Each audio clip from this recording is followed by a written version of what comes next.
Assalamualaikum warahmatullahi wabarakatuh. Perkenalkan, saya Lailatul Marifah, NIM A1D017175. Pada kesempatan kali ini, saya akan menyampaikan mengenai pemanfaatan bakteri Enterobacter cloacae sebagai plant growth promoting rhizobacteria.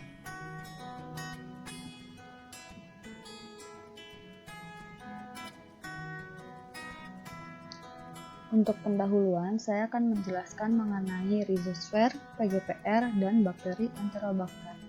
Rhizosfer adalah zona perakaran tanaman yang kaya akan nutrisi karena adanya akumulasi berbagai eksudat tanaman seperti asam amino dan gula, serta menyediakan sumber energi dan nutrisi untuk bakteri. Tiap tanaman mengeluarkan eksudat akar dengan komposisi yang berbeda-beda, sehingga berperan juga sebagai penyeleksi mikroba, yang pengaruhnya dapat meningkatkan perkembangan mikroba tertentu dan menghambat perkembangan mikroba lain. Rhizobacteria merupakan mikroba kompetitor yang paling efisien yang mampu menggeser kedudukan mikroba natif di lingkungan rhizosfer sampai pada masa pertengahan umur tanaman. PGPR atau Plant Growth Promoting Rhizobacteria atau rhizobakteri pemacu pertumbuhan tanaman merupakan kelompok bakteri yang menguntungkan yang menduduki rhizosfer. Aktivitas PGPR memberikan keuntungan bagi pertumbuhan tanaman baik secara langsung maupun secara tidak langsung. Pengaruh secara langsung pertumbuhan tanaman oleh PGPR yaitu Rhizobacteria akan menyediakan senyawa yang disintesis oleh bakteri seperti fitohormon atau memfasilitasi penyerapan nutrisi tertentu dari lingkungan seperti penyerapan nitrogen dan mineral. Untuk pengaruh PGPR secara tidak langsung yaitu dengan mengurangi atau mencegah efek buruk dari satu atau lebih organisme fitopatogenik dengan cara menghasilkan berbagai senyawa metabolit seperti antibiotik dan produksi siderofor. Nah, selanjutnya bakteri Enterobacter sp. Bakteri Enterobacter sp adalah genus bakteri gram-negatif, fakultatif anaerob, berbentuk batang dan tidak membentuk spora, yang termasuk dalam famili Enterobacteriaceae. Bakteri Enterobacter sp memiliki potensi untuk berkontribusi dalam pengembangan sistem pertanian berkelanjutan. Rumusan masalah. Yang pertama, bagaimana peran bakteri Enterobacter cloacae sebagai plant growth promoting rhizobacteria. Yang kedua, bagaimana formulasi isolat bakteri Enterobacter cloacae agar dapat diaplikasikan sebagai PGPR pada tanaman. Tujuan. Yang pertama, mengetahui peran bakteri Enterobacter cloacae sebagai PGPR. Yang kedua, mengetahui formulasi isolat bakteri Enterobacter cloacae agar dapat diaplikasikan sebagai PGPR pada tanaman. Hal-hal yang akan saya bahas pada penjelasan kali ini yaitu yang pertama mengenai bakteri Enterobacter cloacae, yang kedua metode isolasi mikroba, yang ketiga karakter mikroba hasil isolasi, yang keempat metode pengujian bakteri sebagai PGPR, yang kelima formulasi dan teknik aplikasi. Bakteri Enterobacter cloacae adalah bakteri gram-negatif berbentuk batang, motil, dan berasal dari keluarga Enterobacteriaceae. Isolat Enterobacter cloacae menghasilkan sejumlah besar IAA atau indol acetic acid yang dapat mempengaruhi pertumbuhan akar tanaman.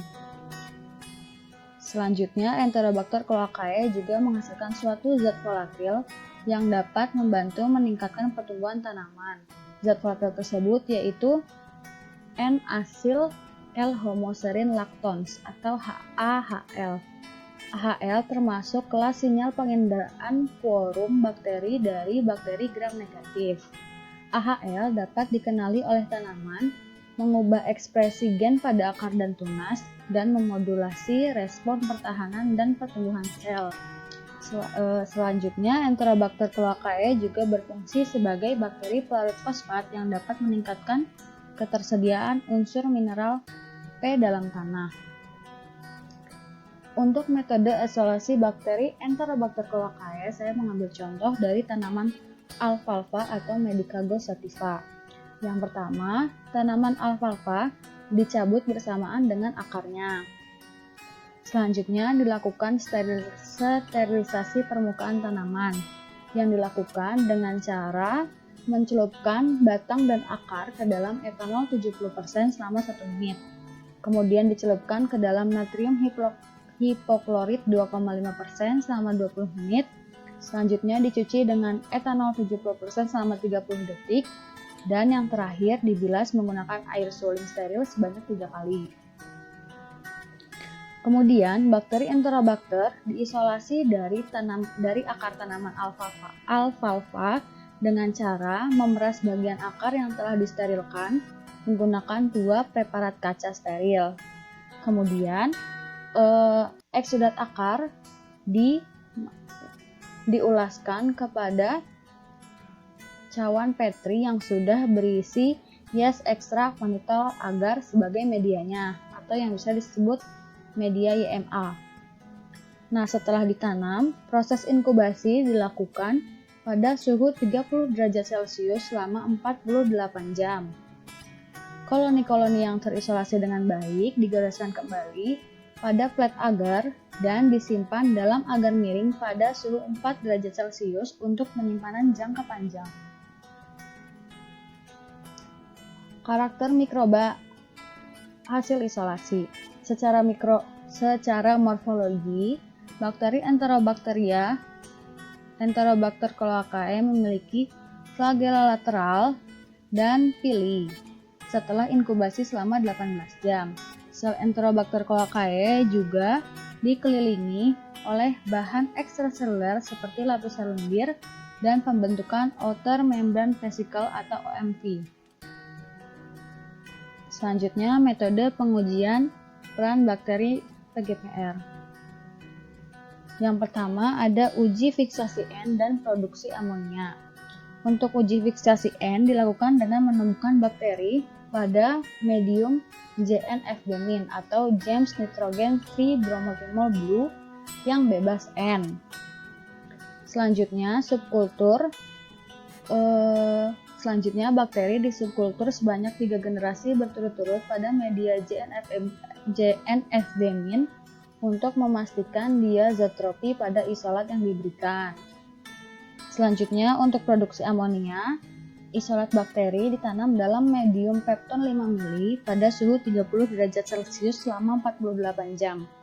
Setelah bakteri tumbuh, reagen Nestler ditambahkan ke kultur bakteri dalam perbandingan 2:1. Perubahan warna dari coklat ke kuning menandakan bahwa hasil positif untuk uji produksi amonia. Yang kedua ada uji siderofor. Yang pertama, pengujian asam indol asetat atau IAA dilakukan dalam kondisi in vitro pada kaldu nutrisi yang dilengkapi dengan L-triptopan menggunakan reagen Salkowski. Produksi siderofor terdeteksi dengan menggunakan uji universal Chrome Azurol S. Pengujian tipe siderofor yang dilakukan dengan menguji supernatan menggunakan metode standar Arnold untuk mendeteksi tipe katekol dan metode Atkin untuk mendeteksi siderofor tipe hidroksamat. Untuk bakteri Enterobacter cloacae ini, siderofornya tipe hidroksamat.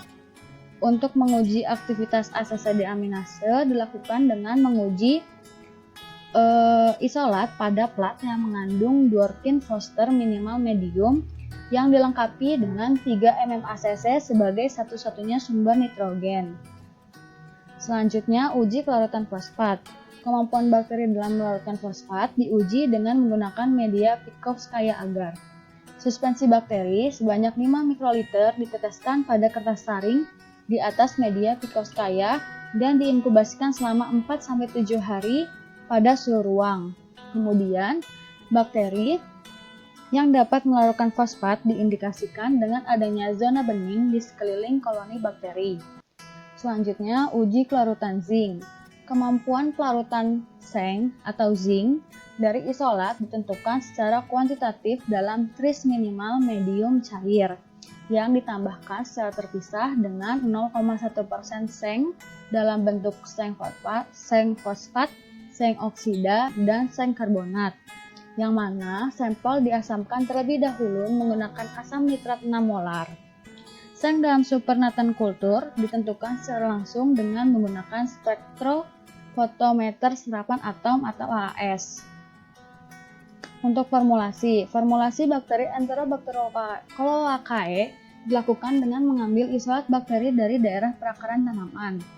Isolat kemudian dilarutkan pada air suling steril dan diambil menggunakan oso bulat sebanyak 1 lup penuh dan diinokulasikan pada labu aron merah steril yang sudah berisi 60 ml nutrisi hara. Suspensi diinkubasikan pada rotary shaker dengan kecepatan 140 rpm pada suhu 28 derajat Celcius selama 24 jam. Sel-sel bakteri dipanen dengan cara memisahkan supernatant dengan endapan menggunakan sentrifugal pada 2800 mikrogram selama 20 menit. Sel-sel kemudian dicuci menggunakan air deionisasi steril dan dilarutkan kembali dalam air suling steril. Suspensi tersebut mengandung kurang lebih 10⁹ mili sel bakteri. Jumlah sel bakteri ini ditentukan dengan analisis menggunakan spektrofotometer UV visible pada panjang gelombang 600 nanometer. Teknik aplikasi. Yang pertama, isolat bakteri Enterobacter cloacae ini diaplikasikan pada benih padi. Kultivar benih padi direndam dalam air steril selama 24 jam. Lalu ditiriskan pada cawan petri yang sudah dialasi kertas saring Redman nomor 2. Kemudian, benih yang berkecambah direndam dalam suspensi bakteri Enterobacter cloacae dengan konsentrasi 10⁻7 koloni per unit per mili dan dikeringkan selama 1 jam dalam laminar airflow. Bibit kemudian akan ditanam dalam glass culture bottle yang berisi kalium nitrat 0,01% dan air suling. Kemudian kultur disimpan dalam kabinet selama 12 jam. Pencahayaannya menggunakan lampu fluoresen selama 10 hari pada suhu 28 derajat Celcius. Selanjutnya, ada pengaplikasian isolat Enterobacter cloacae pada biji gandum. Biji gandum disterilkan menggunakan etanol 70% selama 2 menit. Kemudian direndam dalam larutan natrium hipoklorit 1% selama 3 menit. Dan biji dicuci bersih dengan air steril untuk menghilangkan sisa sterilan.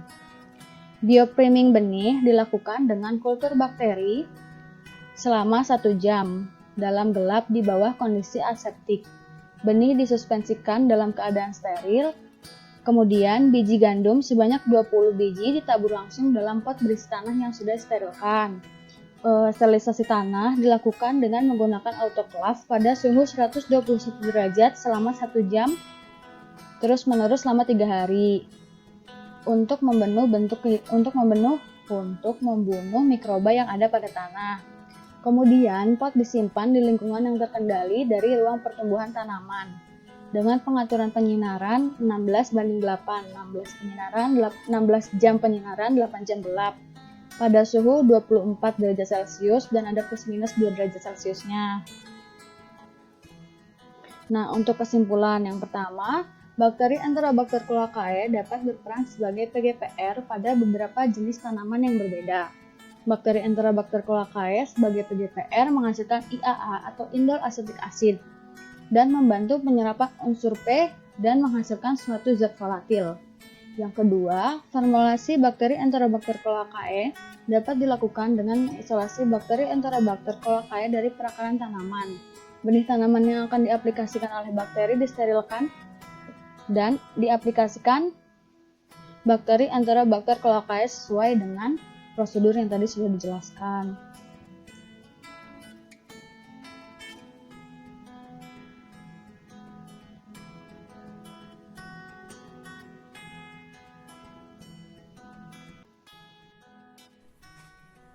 Sekian presentasi dari saya, kurang lebihnya mohon maaf.